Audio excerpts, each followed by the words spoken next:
kasih atas kesempatannya. Mohon izin Bu, tadi Ibu Risma cerita kalau misalnya yang AHO 10.000 itu yang AHO itu ternyata orang miskin ya Bu ya. Ada gak Bu nanti dari Kementerian Sosial memberikan sanksi kepada para AHO yang menggunakan nama tukang kebun itu Bu? Kemudian pelan-pelan. Mohon izin, tadi bilang katanya ada dana mengendap di Himbara, itu totalnya berapa kalau boleh tahu? Dan tadi Ibu bilang kalau untuk pos PT Pos itu kan efektif tapi bayar. Menurut Ibu untuk mengendap itu dengan PT Pos itu beda jauh atau enggak gitu Bu? Jadi lebih efektif yang mana? Nah, kemudian tadi Bapak juga cerita kalau misalnya satu lagi PBI itu kan disabel tadi ada 100 juta dipastikan, itu berarti total yang mendapatkan difabel yang mendapatkan BPJS 100 juta. Oh, belum. Oke. Terima kasih. Tunggu Bu. AHU ya. Ya, AHU. Jadi saya terus terang juga akan kenceng gitu. Tapi kan saya tidak ada hubungan, kami Kemensos tidak ada hubungan dengan perusahaan itu. Karena di dalam di dalam struktur pendataan kami sebetulnya berangkatnya dari orang miskin. Jadi kemarin saya pikir udah ini kita berikan shock untuk juga hati-hati gitu, untuk penerima itu hati-hati. Kalau dia ditawari, kita nggak mungkin kan kalau ada penawaran kemudian seseorang buat perusahaan. Udah saya sampaikan kemarin keputusan kita harus berikan shock terapi, kita akan cut.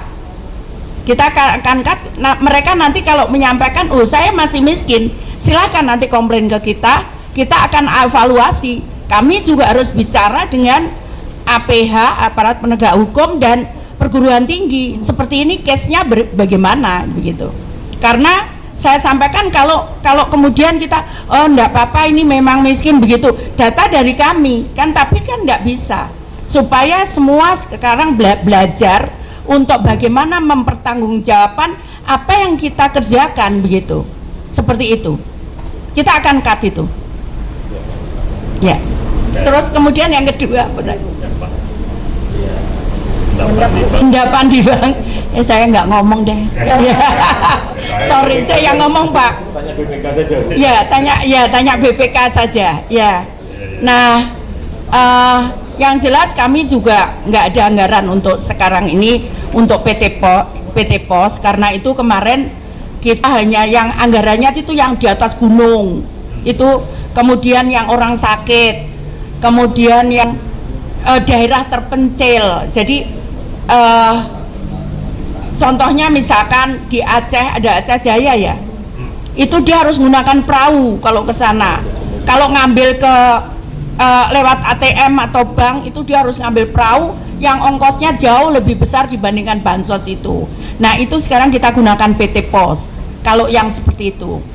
Kemudian daerah-daerah terpencil, daerah di dalam hutan, di dalam atas gunung, kemudian di daerah-daerah perbatasan itu kita baru lewat pos, itu kita ada anggarannya. Tapi kalau untuk yang lain nggak ada, kami nggak ada anggarannya. Seperti itu. Terus apa lagi? Yang PBI itu belum. Jadi kita lagi sedang proses.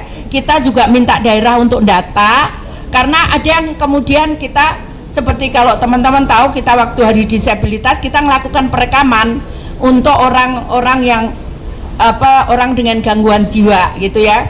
Itu kita lakukan perekaman. Nah, ada yang memang kita bisa cari datanya.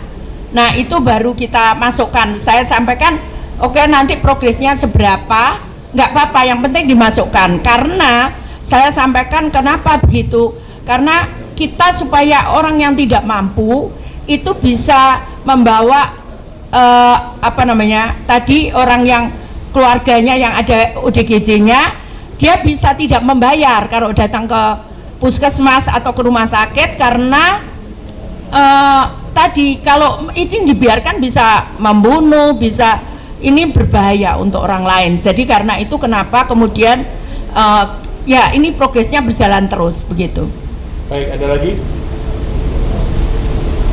Yang AHU dulu sebentar, Jadi yang AHU ini memang itu kenapa di Stranas ada namanya utilisasi NIK, Karena kayak DTKS lah misalnya, kalau kita cross NIK yang ada di DTKS dengan di BKN, itu kan daftar pegawai negeri semua kan. Kalau dia ada, udah pasti dibuang sama DTKS, karena ini orang nggak miskin, dia pegawai negeri gitu ya, atau TNI Polri kan di BKN. Basis crossingnya, pemadanannya itu basisnya NIK. Kalau kita bawa dia ke Samsat, ternyata dia punya mobil, pasti dibuang sama DTKS, berarti dia punya mobil. Nah, ini kita bilang utilisasi NIK jadi penting karena kemanapun pemastian ini bisa lebih gampang kalau ada NIK. Nah, DTKS ini harusnya jadi data buat yang kalau NIK-nya cerita orang miskin. Nah, waktu ke aku, itu kan pendaftaran perusahaan, rupanya yang pinjam KTP segala macam di oke. Sekarang kecemplung lah di AHU nama-nama yang kalau di DTKS ada. Menurut kami yang akan ke AHU minta diperbaiki, karena memang ada program kita di sana bahwa nama-nama yang dimasukkan ini nggak terverifikasi. Jadi kalau ada kenapa-napa perusahaannya tanggung jawabnya dikejar, ini orang ternyata hanya orang yang bukan menjalankan perusahaan. Gitu. Jadi ke AHU ya, jangan di sini gitu. Kalau di sini sih selama dia miskin ya sudah gitu kan. Soal namanya KTP-nya dipakai di sana ya, tapi dimungkinkan pemadanan itu karena ada NIK. Makanya kita mendorong pakai NIK. Sama kita bilang kalau penerima melon orang miskin ada NIK-nya. Kalau ada NIK-nya ada di DTKS, baru dia terima melon, misalnya begitu. Atau yang listrik juga kalau ada NIK-nya dicocokkan ke DTKS. Jadi DTKS itu pencocokan kedua untuk kriteria orang miskin. Saya pikir itu Bu ya. Baik. Mungkin saya bisa nambahkan sebentar ya.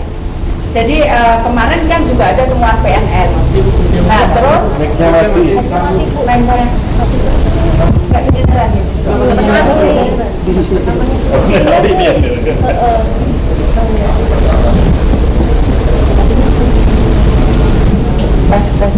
tes. Ya, udah belum.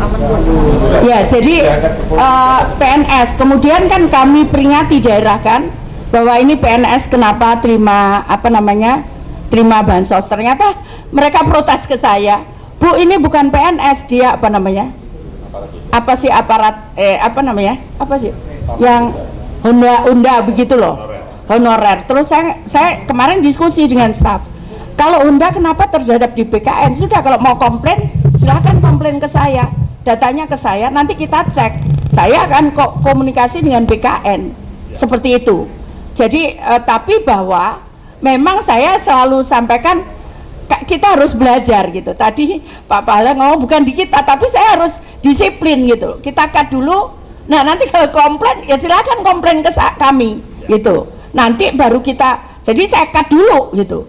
Pokoknya kita cut dulu. Sepanjang kita tahu kita cut.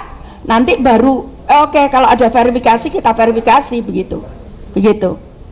Baik. Terakhir ya, silakan Mbak.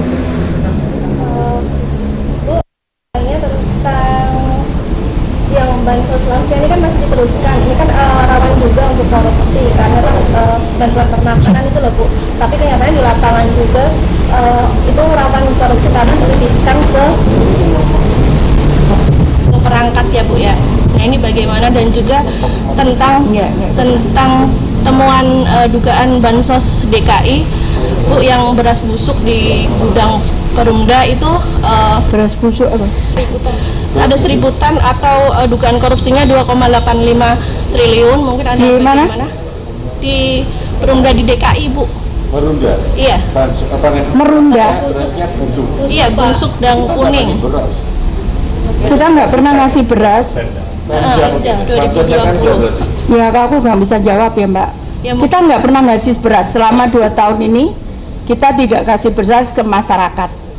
Dari KPK mungkin apakah ada tindakannya? Nah, dari kami. Belum dilihat. Nanti kita ke PK. Ini sebagai Stranas ke sini ya.